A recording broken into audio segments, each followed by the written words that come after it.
Καλημέρα αδέρφια, Τάκης από Αυστραλία. Φαντάζομαι ότι όλοι θα έχετε παρακολουθήσει τις ομιλίες και του Πρωθυπουργού και των υπολείπων στην Ελληνική Βουλή, το οποίο έγινε λίγο έτσι ψιλομπάχαλο η κατάσταση. Τις ίδιες απορίες που προφανώς έχετε εσείς έχω και εγώ, εν αναμονή εξελίξεων είμαι. Απλά εκεί που οδηγούσα έτσι από το πρωί έχω διάφορες σκέψεις μέσα μου οι οποίες με βασανίζουν και ήθελα να τις μοιραστώ μαζί σας. Και έτσι αποφάσισα να κάνω λίγο στην άκρη, να παρκάρω και να τα πω, να τα βγάλω από μέσα μου έτσι για να ελαφρώσω. Παρακολούθησα έτσι με πολύ προσοχή διάφορους να μιλάνε στη Βουλή. Είδα το Μεϊμαράκι να αντιπροσωπεύει τους πολιτικούς και την θέση της Νέας Δημοκρατίας. Είδα το Βενιζέλο να υποστηρίζει και να προασπίζεται τα πιστεύω του Πασόκ. Και θέλω απλά να πω δύο πράγματα. Πώς είναι δυνατόν να έχετε το δικαίωμα να μιλάτε και να αντιπροσωπεύετε την άποψη του Έλληνα, εσείς που τόσα χρόνια την έχετε κατασπαράξει. Τα τελευταία 30 χρόνια τα έχετε ισοπεδώσει όλα. Να θυμίζω σκάνδαλα δεν αξίζει τον κόπο. Να θυμίζω το πόσα λεφτά έχετε κλέψει από το δημόσιο χρήμα αλλά και τα χρήματα του απλού Έλληνα πολίτη, ούτε και αυτό έχει νόημα. Με ποιο δικαίωμα έχετε να μιλάτε εσείς και να λέτε ότι νιώθετε τον ίδιο πόνο και συμμερίζεστε τον πόνο του Αλέξη Τσίπρα όταν πηγαίνει εκεί.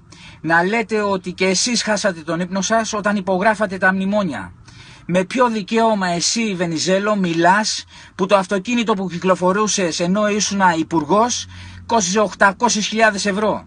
Με ποιο δικαίωμα μιλάς όταν έχεις κλέψει δισεκατομμύρια από το σκάνδαλο του χρηματιστηρίου, εσύ και οι συντρόφοι σου. Με ποιο δικαίωμα μιλάς εσύ Μεϊμαράκι όταν και εσείς είσαστε εμπλεγμένοι στα χειρότερα σκάνδαλα των εποχών που κλέψατε άλλα τόσα. Νιώθετε τον ίδιο πόνο. Ποιο πόνο ρε αδελφέ νιώθεις? Που πήγαινες εκεί και έσκυβες και στον βάζανε αυτό τον πόνο? Είναι διαφορετικός αγόρι μου αυτός ο πόνος. Στο τέλος σκύβατε τόσο πολύ που το συνηθίσατε, δεν πονάγατε άλλο.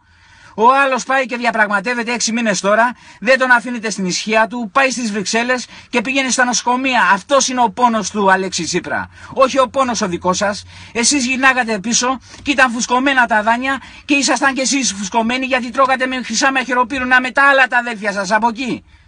Πάτε ρε καλά, θα έπρεπε να ντρέπεστε για αυτά που έχετε κάνει 30 χρόνια στην Ελλάδα.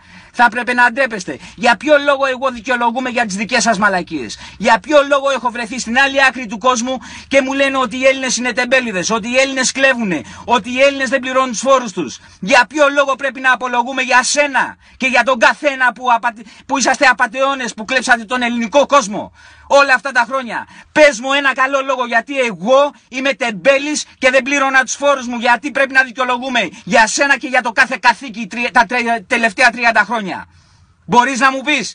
Και μου βγαίνεις ας πούμε απάνω και μου βγάζεις το λόγο και το παίζεις εθνικό σωτήρας. Πού ήσουν τότε με τα χρηματιστήρια, με τα ομόλογα, με το βατοπέδι, με τα ελτά? Πού ήσουν τόσα χρόνια? Μπορείς να μου πεις? Που μου το βγαίνεις τώρα και μου το παίζεις μάγκας?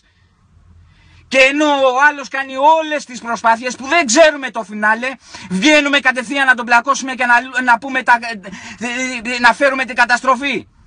Έχει εξαντλήσει κάθε περιθώριο, έχω εμπιστοσύνη σε αυτόν τον άνθρωπο, με έκανε να τιμήσω πάλι την Ελλάδα και να αισθανθώ πάλι Έλληνας, του έχω εμπιστοσύνη μέχρι τελευταία στιγμή. Εξετάσεις δίνει και αυτός. Έτσι, και θα δούμε το αποτέλεσμα. Αλλά εσύ δεν έχεις κανένα δικαίωμα να κρίνεις. Φέρε πίσω τα λεφτά που έκλεψες από το Κοσμάκι τόσα χρόνια και μετά ίσως κλείδωσε μέσα και πήγαινε στη φυλακή όλους τους απατεώνες που ήταν και αυτοί τα λαμόγια και κλείσε μέσα και τους ξένους, τους άλλους τους γκάνγκστερ που τα κάνετε μαζί τις κομπίνες σας. Και μετά ελάτε να μου μιλήσετε και να με κρίνετε. Μέχρι τότε μόκο. Αδέλφια καλημέρα. Ένα πράγμα έχει σημασία. Ενωμένοι, ούτε πράσινοι, ούτε κόκκινοι, ούτε δεν με ενδιαφέρουν τα χρώματα, δεν με ενδιαφέρουν τα κόμματα, δεν με ενδιαφέρει η πολιτική. Ξέρεις με ενδιαφέρει ο Έλληνας, εκείνος που κοιμάται στο παγκάκι, εκείνος που πεινάει, εκείνος που πεθαίνει από το κρύο. Αυτά με ενδιαφέρουν. Ενωμένοι μπορούμε να κάνουμε τα πάντα. Αυτό μας δίδαξαν οι προγονείς μας, αυτό μας έχει διδάξει η ιστορία μας. Ήρθε η στιγμή να δείξουμε πόσο ενωμένοι μπορούμε να είμαστε. Ανεξαρτήτων κομμάτων, ανεξαρτήτων χρωμάτων. Βοηθάτε ο ένας τον άλλον. Μόνο έτσι. Γεια σας. Τάκης από Αυστραλία. Γεια.